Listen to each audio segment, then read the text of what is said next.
My name is Vanessa, 28 years old, and if you ask anyone who knows me well, they'll tell you that cars aren't just a hobby for me, they are my heartbeat. From the time I was a kid, I wasn't like the other girls who played with dolls or dreamed about makeup and fashion. My world was engines, chrome, and the sound of a roaring V8. While my classmates were decorating lockers with glitter stickers, I was spending weekends with grease-stained hands at Uncle Frank's garage, memeizing the way carburetors worked and the smell of burnt rubber. My dream car wasn't just a car, it was a 1969 Corvette Stingray. The lines of that car were poetry to me. The long hood, the split rear window, the way the light caught its curves like liquid fire, it was everything I ever wanted. And for years, I told myself that one day, someday, I would own one. But dreams don't come cheap. After college, while a lot of my friends were moving on with steady jobs, vacations, and weekends out, I was grinding. I worked 70-hour weeks for nearly 5 years straight. I picked up shifts no one else wanted, pulled all-nighters coding for tech clients, took freelance design gigs that drained the life out of me, and lived in a one-bedroom apartment where the walls were so thin I could hear my neighbor sneeze through them. Every penny I saved, every sacrifice I made, it was all for that car. So when I finally handed over that cashier's check and the keys landed in my palm, I swear it felt like holding my own heartbeat. That Stingray wasn't just steel and paint. It was proof. Proof that I could take a childhood obsession and, through sheer grit and sacrifice, make it real. My parents, well, that was a different story. Vanessa, it's just a car, my mom, Carol, used to say, shaking her head every time I posted another picture online. Dad, Frank, wasn't much better. Imagine what you could have done with that money, investments, savings, maybe even a house. But they didn't understand. It wasn't about the money. It was about having something that was mine, that I earned without anyone's help. My younger brother, Ryan, didn't help matters either. He was the golden child in their eyes, the one who could do no wrong, even though his life was a trail of reckless mistakes and half-finished plans. Every time he needed help, Mom and Dad swooped in like rescuers. And me? I was the one expected to be responsible, to clean up my own messes without complaint. So maybe part of me loved flaunting that Corvette. Maybe I liked reminding them that, unlike Ryan, I didn't need anyone to hand me a thing. Still, deep down, I trusted my parents. They weren't perfect, but they were my family. Which is why, when I left for a week-long business trip, closing a big contract in Chicago, I didn't think twice about leaving the car parked in their garage. It was safer there, I thought.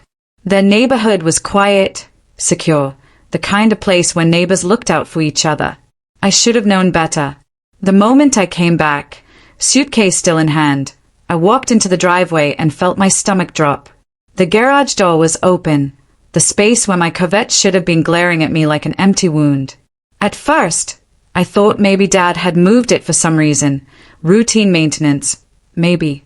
But when I walked inside and asked, "Where's my car?" the look on my mom's face told me everything. She didn't look guilty. She didn't look apologetic. She looked smug. "Thanks for the gift, Vanessa," she said with a sneer, as though I'd just handed her a wrapped present. I blinked, stunned. "What gift?" "Your car," she said matter-of-factly. "We sold it. Ryan needed help, and family comes first." For a second, I thought it was a cruel joke. Some twisted prank they'd laugh about in a moment. But then Dad appeared in the doorway, his arms crossed, not saying a word. "You, what?" My voice cracked, sharp and desperate. "You sold my Corvette." "Don't be dramatic," Dad muttered. "Ryan needed money, and you have plenty of time to get another car. He doesn't."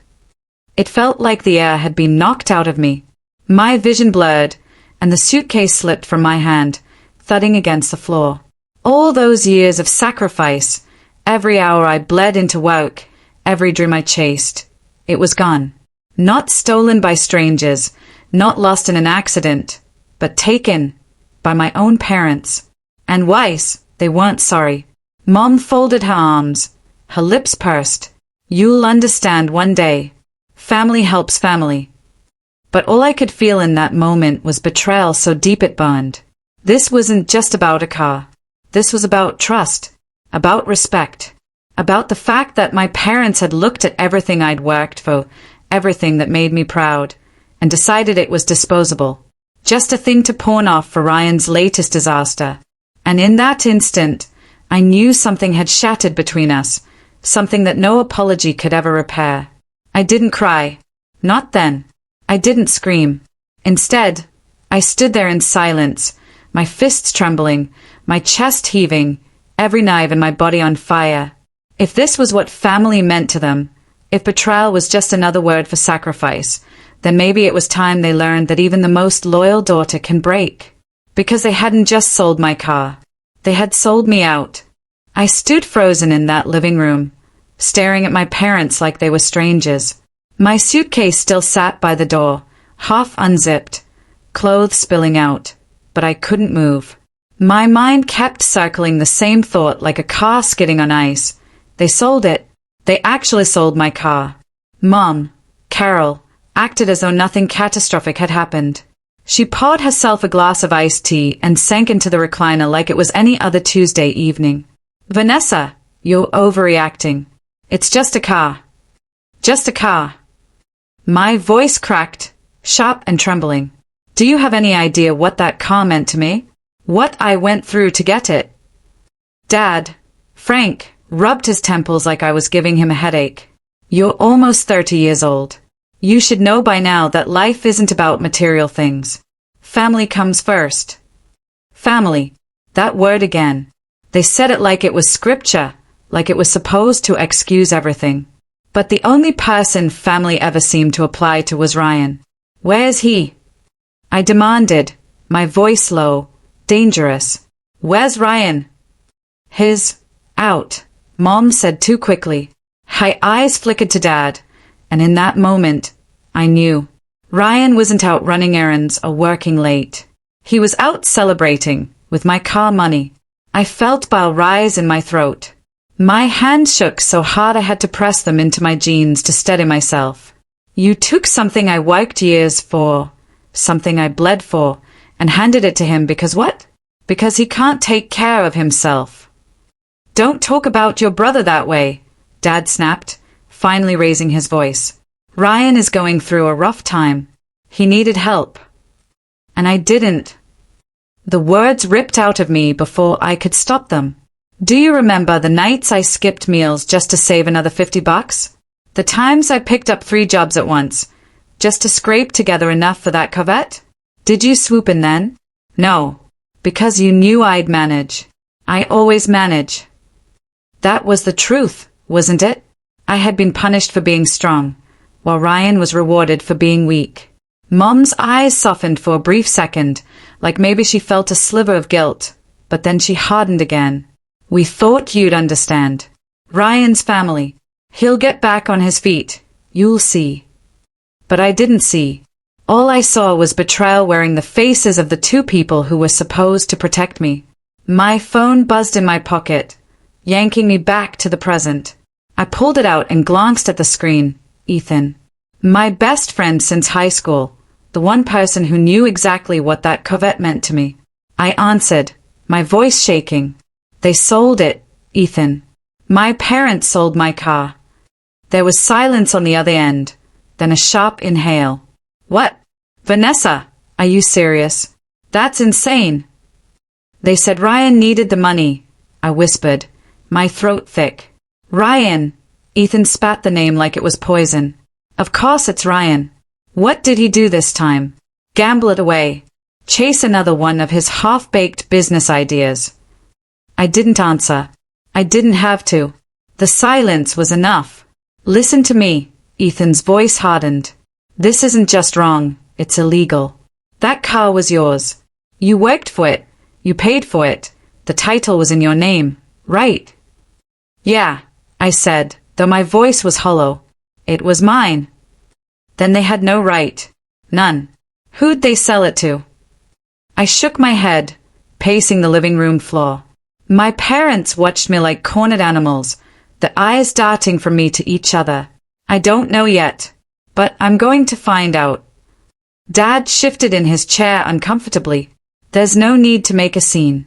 The buyer is a respectable man, Mr. Mitchell. He paid a fair price. Ethan heard it through the phone. Did he just say Mitchell? Vanessa, you need to call that guy right now. This isn't over. And just like that, a spark lit inside me. For the first time since walking through the door, I felt something besides heartbreak. I felt resolve. I hung up the call and turned back to my parents.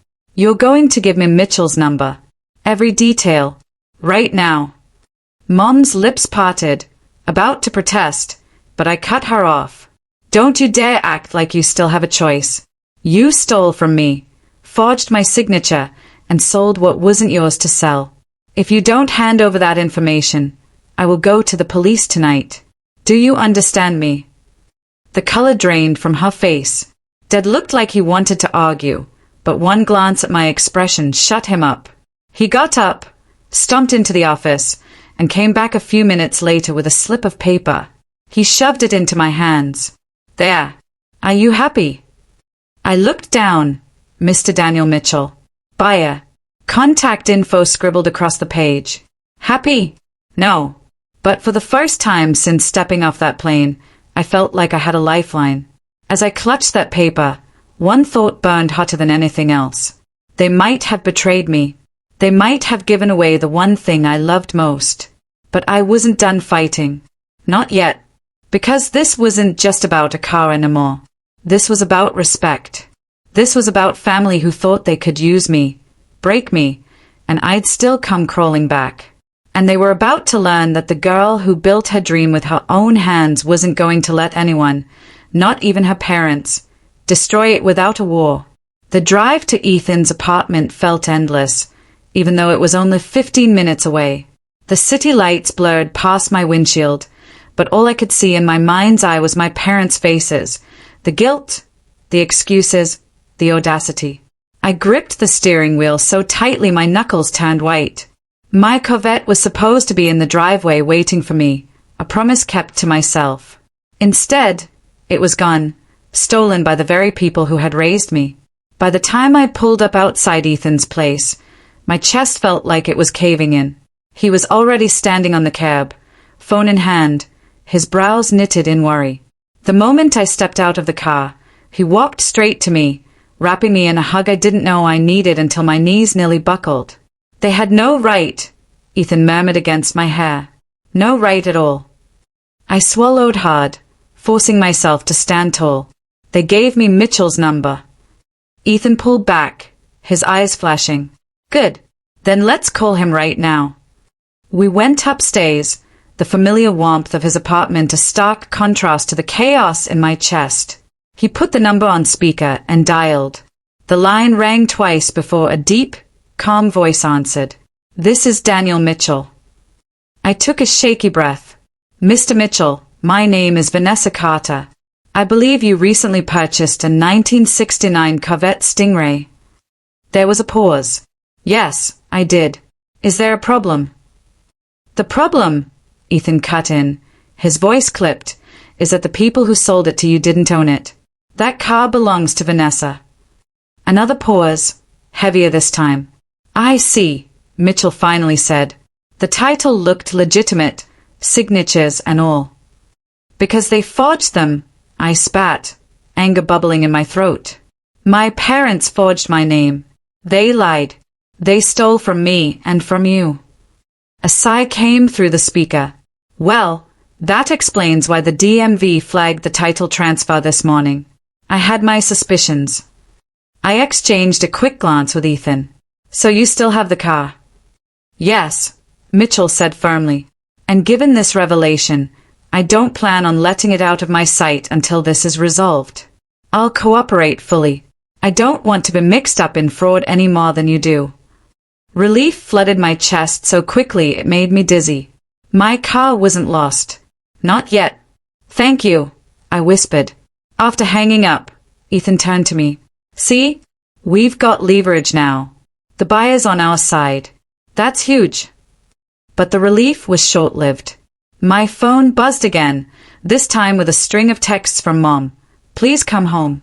We can explain. Don't involve outsiders. Family helps family. I shoved the phone into Ethan's hands, disgust rising in my throat. They're still trying to spin this.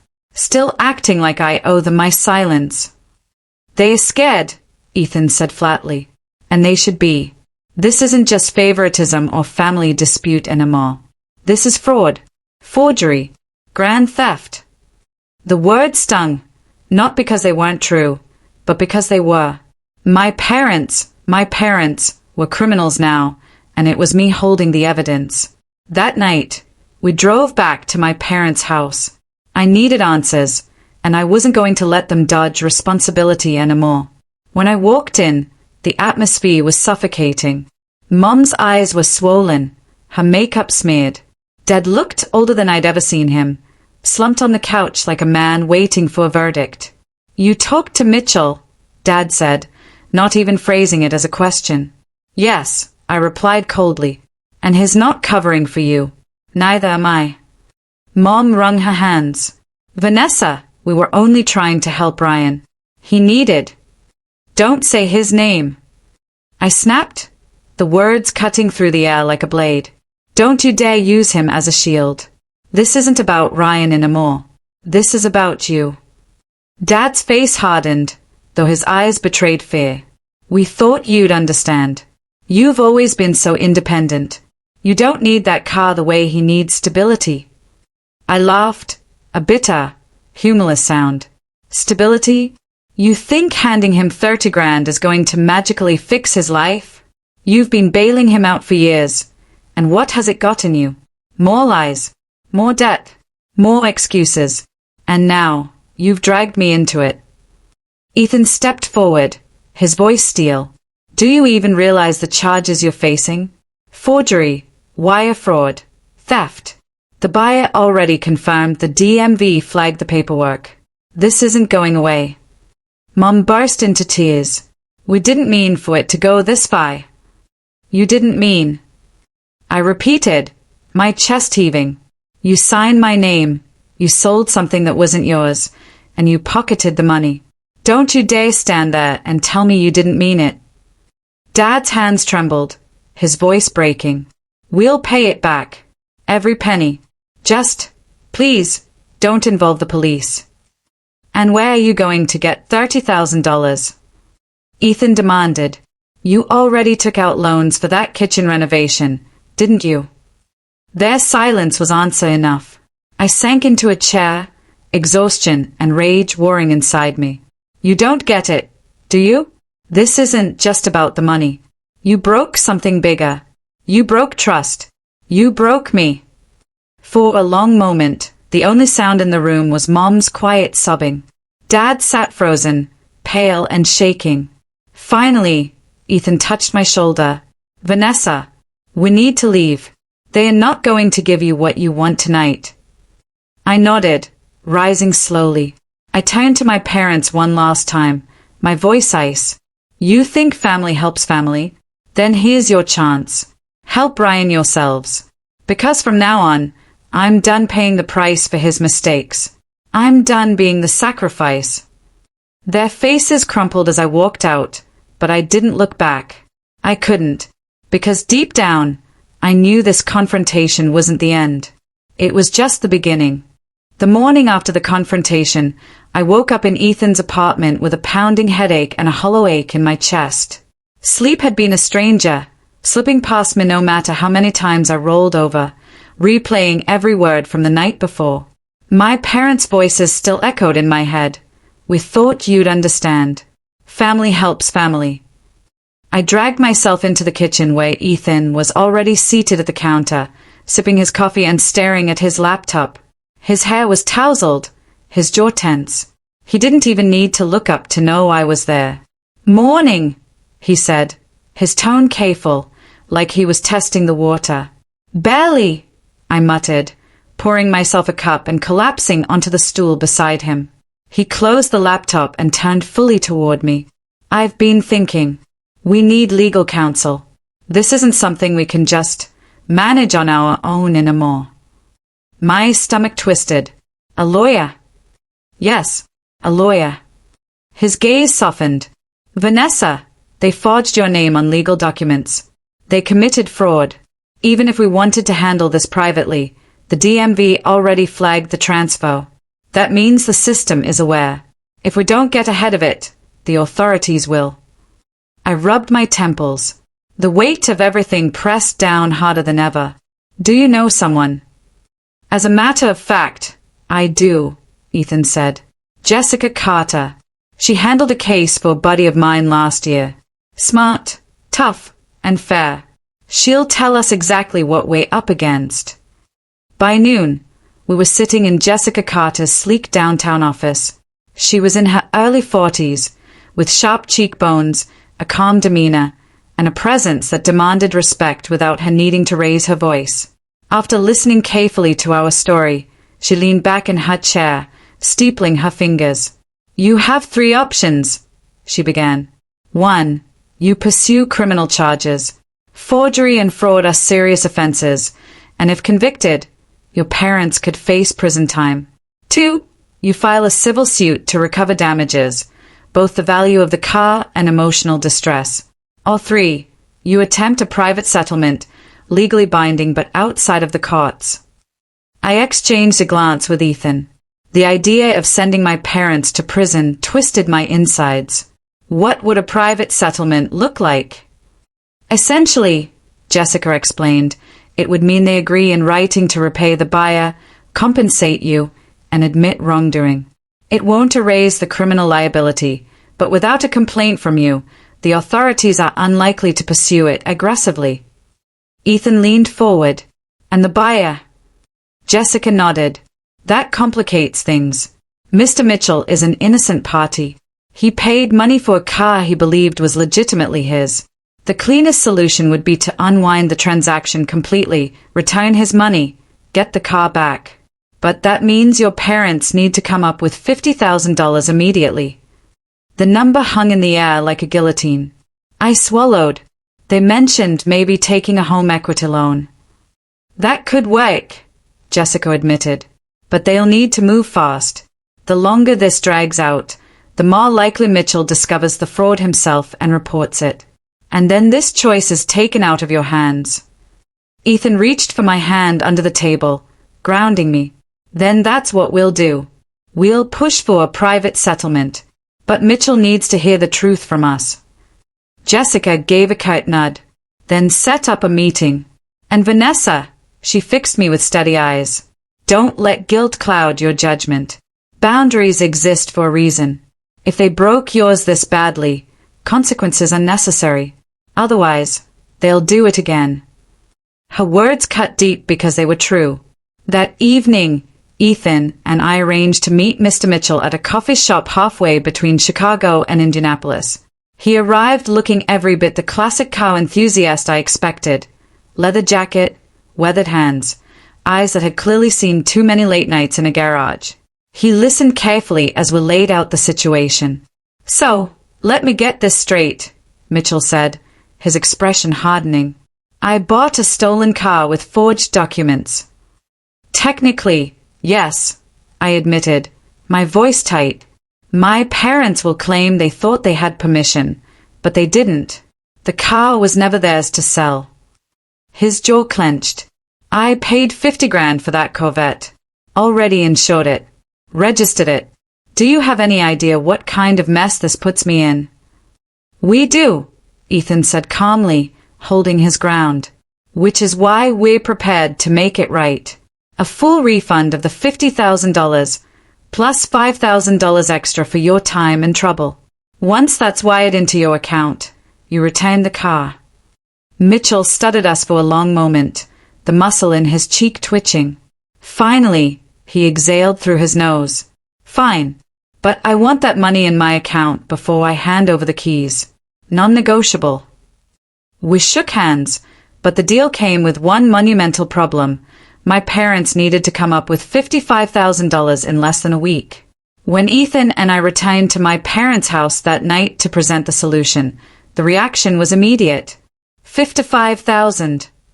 Mom's voice cracked as she repeated the number. Her face drained of color. Where are we supposed to get that? You mentioned a home equity loan, I reminded her coldly. Or investments. Or jewelry. It's not my problem to solve. You created this mess. Dad threw up his hands. We don't have that much equity left. The market's been terrible, and the kitchen Rena wiped us out.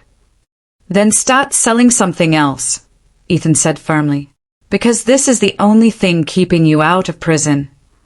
After a hushed conversation in the corner, Dad turned back to us.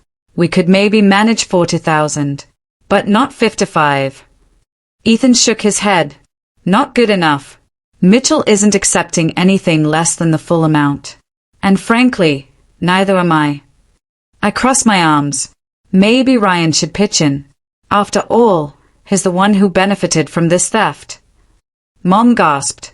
But he's just starting his career. He barely makes enough to pay his rent. Then he shouldn't be sipping cocktails on a Mediterranean cruise, should he? I shot back. Actions have consequences, Mom. For everyone, not just me. Later that night, after multiple failed attempts, I finally got through to Ryan on the cruise ship's satellite phone. Music and laughter thumped in the background as he answered. Vanessa, why are you calling? Is something wrong? Yes, Ryan. Something is very wrong. Mom and Dad sold Ethan's car to pay for your little vacation. A car that wasn't theirs to sell. There was silence, then laughter. Oh, is that all? I thought someone was sick or dying. Look, you're probably upset, but you can always buy another car. It's not like you can't afford it. His dismissiveness made my blood boil. It wasn't my car, Ryan. It was Ethan's. What they did was illegal. They could go to jail. That finally pierced his arrogance. Jail? Don't be ridiculous. Forgery and fraud, I snapped. Serious crimes. So here's what's going to happen. You're getting off at the next port, and you're flying home. Now. But the cruise doesn't end for another week. This isn't optional, I cut him off. You're going to be part of fixing the mess you helped create. Mom said you were the one whining about needing this trip, about how depressed you'd be if you missed it. Well, congratulations. You got your trip, and now you're paying the bill. For once, Ryan was silent. Get home, I said firmly, or don't bother coming back at all. When I hung up, my hands were trembling, but for the first time in days, I felt a spark of control retain. The day Ryan stepped off his cruise, he looked more like a stranger than my brother.